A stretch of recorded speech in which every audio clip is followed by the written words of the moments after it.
ये कहानी एक ऐसे हिटमैन की है जिसके नाम से ही गुंडे थर थर कांपते हैं। दरअसल ये हिटमैन कोई आम कातिल नहीं है, बल्कि ये एक ऐसा कातिल है जो अकेले ही 100 से ज्यादा लोगों को मारने की हिम्मत रखता है। लेकिन एक दिन इस हिटमैन से गलती हो जाती है और वो गलती से एक बेकसूर फैमिली को मार डालता है, जिसमें सिर्फ एक छोटी बच्ची बचती है। फिर हिटमैन अपनी गलती को सुधारने के लिए उस बच्ची का अच्छे से ख्याल रखता है और उसके बड़ी होने तक चोरी छुपे उसका हर एक खर्चा उठाता है। लेकिन एक दिन कुछ गुंडे उस लड़की को किडनैप कर लेते हैं और जब इस बारे में हिटमैन को पता चलता है तो वो उस लड़की को बचाने के लिए लाशों के ढेर लगा देता है। अब आखिर ये हिटमैन उन किडनैपर्स के साथ क्या करता है, ये जानने के लिए आपको इस मूवी को पूरा देखना पड़ेगा। ये मूवी बहुत ही इंटरेस्टिंग होने वाली है, तो चलिए बिना समय गवाए कहानी शुरू करते हैं। मूवी की शुरुआत में हम एक स्नाइपर को देखते हैं जो एक आदमी पर नजर रखे हुए था, लेकिन ये स्नाइपर अकेला नहीं था, इसके साथ इसकी पूरी टीम थी जो कि उस आदमी को मारने के लिए ही आई है। दरअसल उस आदमी का नाम है माइकल और स्नाइपर और उसके साथी जिस कंपनी के लिए काम करते हैं, माइकल भी उसी कंपनी के लिए काम किया करता था। लेकिन किसी कारण से कंपनी का बॉस माइकल को मरवाना चाहता है। इस वक्त माइकल के साथ हिल डे नाम की एक लड़की भी थी जिसके साथ माइकल मजे कर रहा था और ये लड़की भी माइकल को मारने के प्लान में शामिल है। फिर मौका देखकर स्नाइपर गोली चला देता है जो कि सीधा माइकल की चेस्ट में जाकर लगती है। लेकिन तभी माइकल के पास बाकी के सभी किलर्स भी पहुंच जाते हैं और माइकल को गोली मार मार के उसका सीना छलनी कर देते हैं। अगले सीन में हम डंकिन नाम के एक आदमी को देखते हैं जो खुद एक हिटमैन है। डंकिन एक डॉक्टर के पास खुद का चेकअप करवाने के लिए जाता है और उसकी बॉडी देखने पर पता चलता है कि उसकी बॉडी पर बहुत सारे कट के निशान हैं। फिर वहां से निकलकर डंकिन अपने फाइनेंस मैनेजर के पास जाता है और हर साल की तरह इस साल भी वो अपने अकाउंट में से $2 लाख किसी ट्रस्ट में डोनेट कर देता है। फिर वो विवियन नाम की एक औरत के साथ रेस्टोरेंट में जाता है। दरअसल डंकिन और विवियन दोनों उसी कंपनी के लिए काम करते हैं जिस कंपनी के लिए स्नाइपर और उसके साथी काम करते हैं। तभी विवियन डंकिन को एक मिशन देती है और बताती है कि एक रशियन आदमी ने हमारे एक आदमी को मार डाला है, इसलिए हमारा बॉस ब्लड उसको किसी भी हाल में मारना चाहता है और बॉस चाहता है कि ये काम तुम करो और इसके लिए वो तुम्हें $1 मिलियन भी देगा। डंकिन के लिए $1 मिलियन बहुत बड़ी अमाउंट थी, लेकिन वो ब्लड का काम करने से साफ साफ इनकार कर देता है और विवियन के पास से खड़ा होकर वहां से चला जाता है। ये सब देखकर विवियन भी बहुत ज्यादा हैरान रह जाती है। दरअसल डंकिन अगले कुछ दिनों में रिटायर होने वाला है, इसलिए वो रिटायर होने से पहले कोई भी बड़ी मुसीबत नहीं चाहता था। फिर वो खाने का कुछ सामान लेने के लिए एक स्टोर में जाता है। जैसे ही वो स्टोर से बाहर निकलता है तो डंकिन को एक डॉग दिखाई देता है। अब डंकिन अपनी लाइफ में बहुत ज्यादा अकेला था, इसलिए वो उस डॉग को खरीद लेता है और अपने साथ अपने घर पर ले आता है। उस रात डंकिन काफी ज्यादा शराब पीकर सो जाता है क्योंकि वो हमेशा अकेले रहता था और ज्यादा शराब पीकर सोना उसकी आदत का हिस्सा है। लेकिन जिस डॉग को वो अपने घर पर लेकर आया था वो उसका पैर चाटने लगता है। लेकिन तभी डंकिन की अचानक से नींद खुल जाती है और उसको लगता है कि शायद उसके घर में कोई घुस आया है, इसलिए वो डॉग को शूट कर देता है जिसके कारण उसकी वहीं पर मौत हो जाती है। जब डंकिन होश में आता है तो ये सब देखकर वो बहुत ज्यादा उदास हो जाता है। फिर नेक्स्ट डे डंकिन अपने डॉग को घर से बाहर दफना कर आता है, लेकिन तभी उसकी नजर कुछ दूर पर लकड़ी काट रही एक लड़की पर पड़ती है जिसको लकड़ी काटने में काफी ज्यादा मुश्किलें आ रही थी। अब डंकिन ये सब देखकर वापिस अपने घर में आ जाता है। फिर नेक्स्ट डे जैसे ही वो लड़की अपने काम से घर पर आती है तो देखती है कि किसी ने उसकी सारी लकड़ियां काट कर एक जगह पर रख दी है। दरअसल ये सब डंकिन ने ही किया था और उसने इस बारे में इस लड़की को कुछ भी नहीं बताया। तभी रात को डंकिन के पास दोबारा से विवियन का फोन आता है और वो डंकिन से कहती है कि अगर तुम ब्लड का काम करोगे तो तुम्हें $1 मिलियन काम से पहले मिलेंगे और बाकी के $1 मिलियन काम होने के बाद। लेकिन इस बार भी डंकिन विलियम को साफ साफ इनकार कर देता है। दरअसल इस समय विवियन के साथ ब्लड भी था और उसका प्लान डंकिन को किसी भी हालत में मरवाना था, इसीलिए वो डंकिन को रशिया भेजना चाहता था ताकि वो उसको आसानी से मरवा सके। दरअसल ब्लड की कंपनी अपने एम्प्लॉइज को रिटायरमेंट पर $10 मिलियन देती है, इसलिए ब्लड चाहता है कि वो डंकिन को मरवाने के बाद उन $10 मिलियन को अपने पास ही रख ले। इसलिए वो विवियन से कहता है कि तुम्हें डंकिन को किसी भी हालत में रशिया भेजना ही होगा। फिर ब्लड एक मीटिंग में जाता है और मीटिंग में आए लोग ब्लड की कंपनी खरीदना चाहते थे, लेकिन ब्लड की कंपनी के ऊपर बहुत ज्यादा कर्जा है। फिर ब्लड उन सभी की बातें सुनकर उनको बताता है कि मेरे पिता ने इस कंपनी के एम्प्लॉयज के लिए एक रूल बनाया था कि जो भी रिटायर होगा उसको रिटायरमेंट के दौरान कुछ पैसे मिलेंगे, लेकिन अगर वो रिटायरमेंट से पहले ही मारे जाएं तो वो पैसे कंपनी के पास ही रहेंगे। अब कुछ दिनों बाद हमारी कंपनी के कुछ एम्प्लॉयज भी रिटायर होने वाले हैं, इसलिए मैं उनको पहले से ही मरवा कर उनके सारे पैसे खुद रख लूंगा और उन पैसों से कंपनी का कर्ज भी उतर जाएगा। अब सामने बैठे लोगों को भी ब्लड की बात काफी पसंद आती है। दूसरी तरफ डंकिन विवियन को बिना बताए रशिया जा रहा था, लेकिन प्लेन में डंकिन को बहुत ही डरावने सपने आते हैं जिनकी वजह से डंकिन एकदम से जाग जाता है। दरअसल डंकिन चाहे कितना भी बुरा इंसान क्यों ना हो, कुछ चीजें उसकी जिंदगी में ऐसी हैं जिनका उसको बहुत ज्यादा रिग्रेट है। फिर रशिया पहुंचकर डंकिन एक प्रोस्टिट्यूटर के साथ खूब मजे करता है और ऐसे मजे वो समय समय पर लेता ही रहता है। लेकिन आज ये इस प्रोस्टिट्यूटर को कहता है कि तुम 2 दिन के लिए मेरे साथ चलो, मैं इसके बदले तुम्हें बहुत सारे पैसे दूंगा।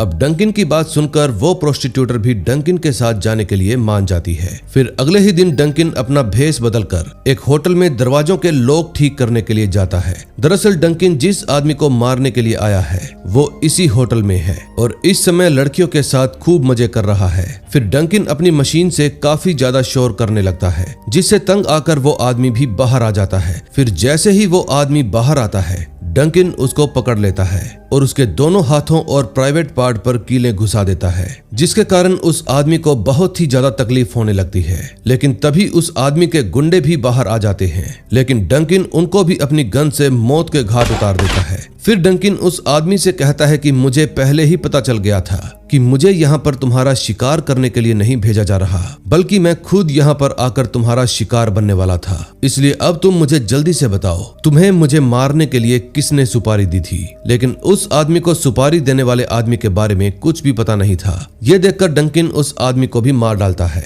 और फिर विवियन के पास कॉल करता है और कहता है कि मैं रशिया वाले आदमी को मारने के लिए तैयार हूँ। डंकिन की ये बात सुनकर विवियन उसके अकाउंट में $1 मिलियन ट्रांसफर कर देती है। फिर जैसे ही डंकिन के अकाउंट में $1 मिलियन आते हैं तो डंकिन उस रशियन आदमी की फोटो उसके पास भेज देता है जिसको इसने मारा था। अब विवियन भी ये सब देखकर काफी ज्यादा हैरान रह जाती है क्योंकि उनके पूरे प्लान पर पानी फिर गया था। फिर फोन काटने से पहले डंकिन विवियन से कहता है कि मैं उम्मीद करता हूँ कि तुम इसमें शामिल ना हो। अब डंकिन के मुंह से ये बात सुनकर विवियन बहुत ज्यादा घबरा जाती है। फिर वो प्रोस्टिट्यूटर और उसके बेटे को लेकर होटल से बाहर आ जाता है। बाहर आते ही प्रोस्टिट्यूटर डंकिन को जोर से थप्पड़ मारती है और कहती है आज तुम्हारी वजह से मेरी जान भी जा सकती थी, तुमने हमारा इस्तेमाल किया, इसलिए आज के बाद मेरे पास कभी भी मत आना। और इतना कहने के बाद वो गुस्से में वहां से चली जाती है। दूसरी तरफ विलियम जल्दी से ब्लड के पास जाती है और कहती है कि तुमने डंकिन के साथ पंगा लेकर बहुत बड़ी गलती कर दी, क्योंकि डंकिन ने उस रशियन आदमी को मार डाला जिसको तुमने डंकिन को मारने के लिए सुपारी दी थी। लेकिन ब्लड डंकिन से बिल्कुल भी नहीं डरता था। वो विलियम से कहता है कि अब मैं डंकिन को मारने के लिए मेरी स्पेशल टीम भेजूंगा। फिर ब्लड उसी दिन अपनी टीम को डंकिन के फाइनेंस मैनेजर के पास भेज देता है। फिर वो किलर्स मैनेजर से डंकिन के बारे में पूछते हैं, लेकिन मैनेजर को भी डंकिन के बारे में कुछ भी पता नहीं था कि इस समय वो कहां पर है, क्योंकि डंकिन की बहुत सारी प्रॉपर्टीज थी। अब किलर को भी डंकिन की सारी प्रॉपर्टीज के बारे में पता चल जाता है और फिर वो वहां से जाने से पहले डंकिन के मैनेजर को भी मार देते हैं। अब सबसे पहले किलर डंकिन की पहली प्रॉपर्टी पर जाते हैं जो कि एक फ्लैट था। तभी हिल्डे नाम की किलर जैसे ही उस फ्लैट के अंदर जाती है तो वहां पर मौजूद आदमी हिल्डे को मारने लगता है, ये समझकर कि वो कोई प्रोस्टिट्यूटर है।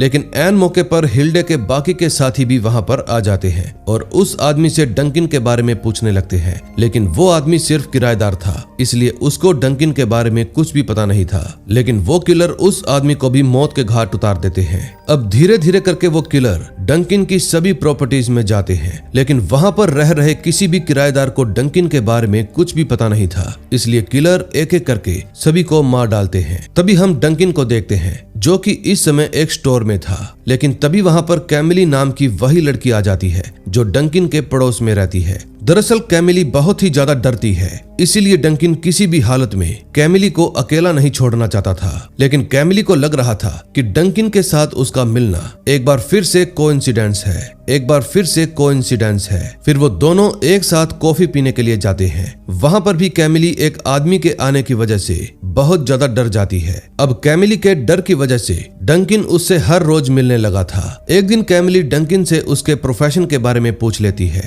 फिर डंकिन उसको बताता है कि मेरे अलग अलग देशों में बिजनेस है। और डंकिन की ये बात सुनकर कैमिली उसको कहती है कि फिर तो तुम काफी सारी लैंग्वेज भी जानते होंगे, इसलिए तुम्हें स्कूल में जाकर बच्चों को पढ़ाना चाहिए। फिर कैमिली डंकिन को स्कूल ले जाती है। स्कूल में जाने के बाद डंकिन बच्चों को पढ़ा नहीं पाता, इसलिए वो एक चाकू लेता है और बच्चों को चाकू चलाना सिखाता है। अब बच्चों को भी डंकिन के साथ काफी ज्यादा मजा आने लगा था।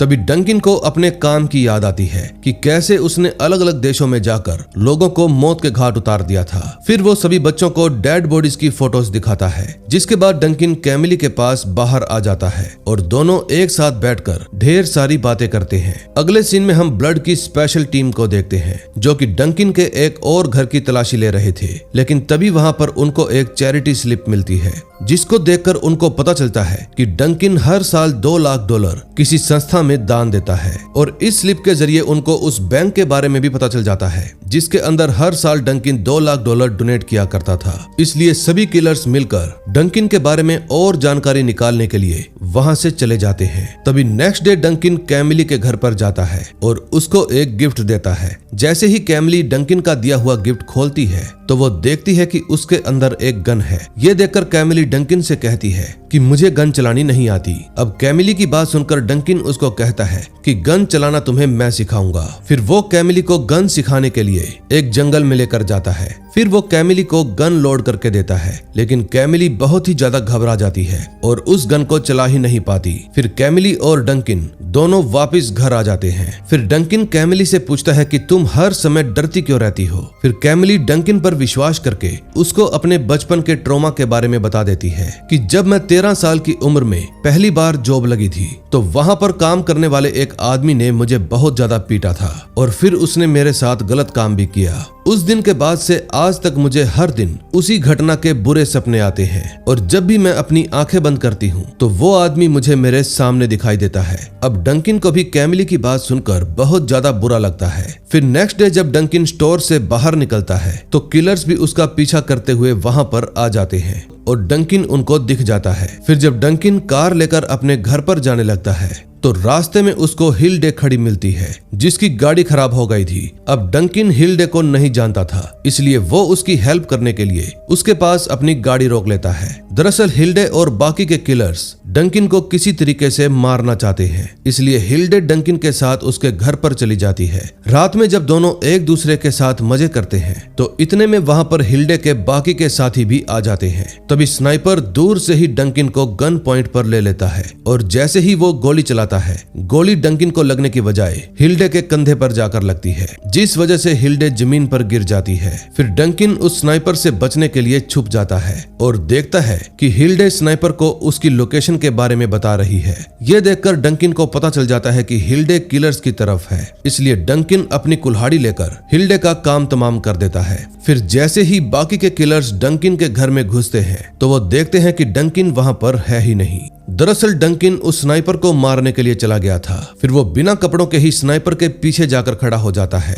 और उसको शूट करके मार डालता है। अब वॉकी टॉकी के जरिए घर के अंदर वाले किलर्स को भी इस बारे में पता चल जाता है, इसलिए दोनों किलर्स छुप जाते हैं। फिर मौका देखकर एक किलर बाहर आ जाता है, लेकिन डंकिन उसको मारने के लिए भी एकदम तैयार बैठा था। फिर डंकिन उस किलर को भी पीछे से आकर मार देता है। अब सिर्फ एक किलर बचती है, जो कि इस समय डंकिन के घर के अंदर ही छुपी हुई है। फिर डंकिन जब स्नाइपर की गन के लेंस से उस किलर को ढूंढने की कोशिश करता है तो उस किलर के मुंह से निकल रही भाप डंकिन को दिख जाती है और उसको पता चल जाता है कि इस समय वो घर के फ्रिज के पीछे छुपी हुई है। फिर डंकिन एक निशाना लगाता है और गोली सीधा जाकर फ्रिज के पीछे छुपी किलर के सिर में लगती है और उसकी भी वहीं पर मौत हो जाती है। फिर डंकिन उन किलर्स के अड्डे पर जाता है, जहां पर उसे एक किलर लड़की मिलती है जो ड्रग ओवरडोज की वजह से काफी ज्यादा नशे में थी और वो किलर नशे की हालत में कैमिली के बारे में बात करने लगती है। फिर डंकिन उस किलर से कैमिली के बारे में पूछता है, लेकिन उस किलर को कैमिली के बारे में कुछ भी पता नहीं था।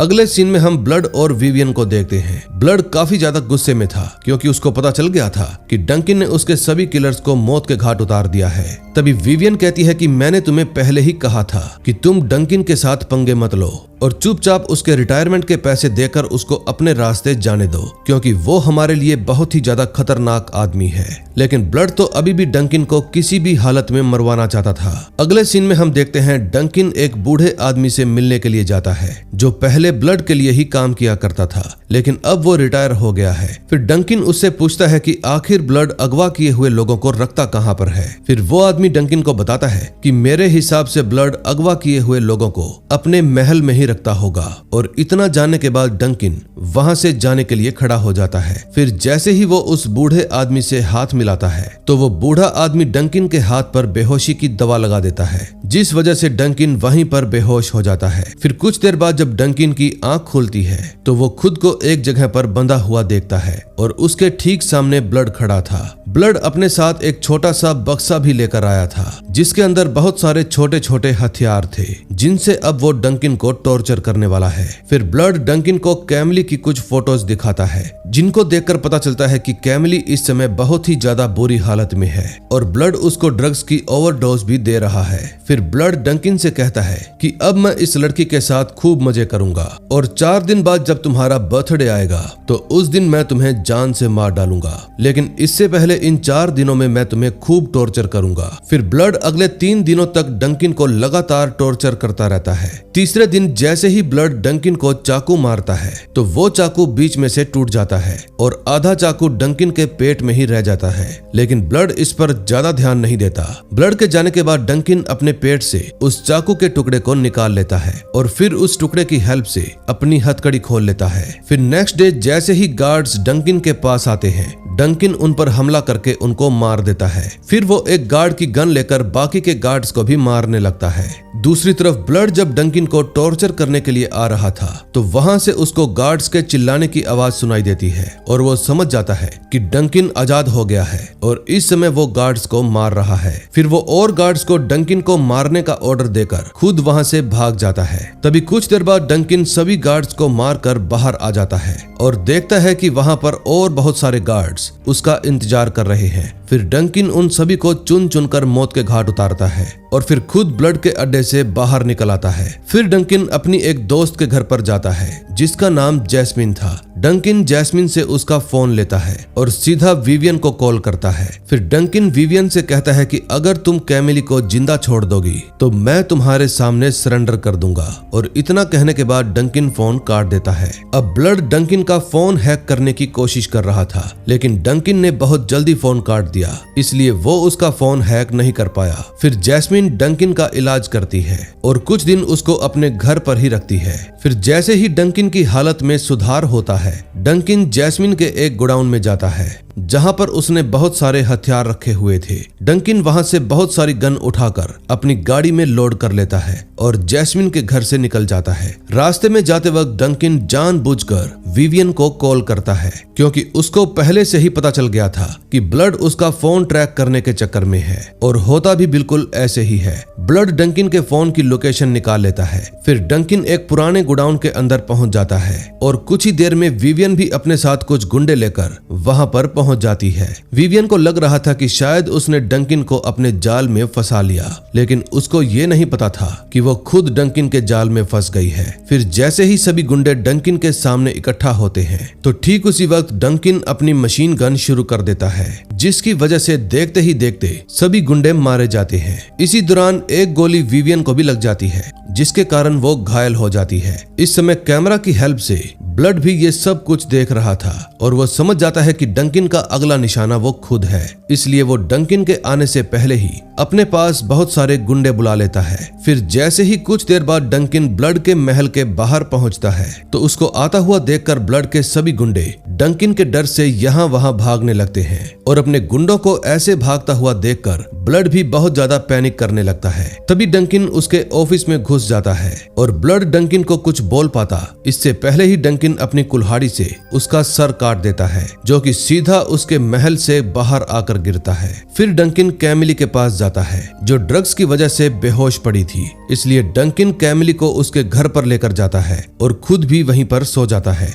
थोड़ी देर बाद जैसे ही डंकिन की आंख खुलती है वो कैमिली को बता देता है कि मैंने ही तुम्हारी फैमिली को मारा था। दरअसल मुझे गलत इन्फॉर्मेशन मिली थी, इसीलिए मैंने गलती से तुम्हारी फैमिली को मार डाला। अब कैमिली को डंकिन की ये बात सुनकर उस पर काफी ज्यादा गुस्सा आता है और वो उसको गन पॉइंट पर ले लेती है। डंकिन भी काफी ज्यादा शर्मिंदगी महसूस करने लगता है, इसलिए वो कैमिली को गन का ट्रिगर दबाने के लिए कहता है। अब डंकिन की बात मानकर कैमिली भी अपना ट्रिगर दबा देती है, लेकिन उसका निशाना चूक जाता है। फिर कैमिली डंकिन से पूछती है कि क्या जिसने मेरी फैमिली को मरवाया है हम उसको ढूंढ सकते हैं। कैमिली की बात सुनकर डंकिन हाँ में जवाब देता है, यानी कि अब कैमिली भी डंकिन की हेल्प से अपनी फैमिली को मरवाने वाले कातिल को मारना चाहती थी। और इस वक्त उसके चेहरे को देखकर साफ साफ पता चल रहा था कि अब वो पहले जैसी डरपोक नहीं रही। और इसी के साथ इस मूवी का एंड हो जाता है। दोस्तों, अगर आपको ये मूवी अच्छी लगी हो तो वीडियो को लाइक करके अपने दोस्तों के साथ शेयर करना और हो सके तो चैनल को सब्सक्राइब करके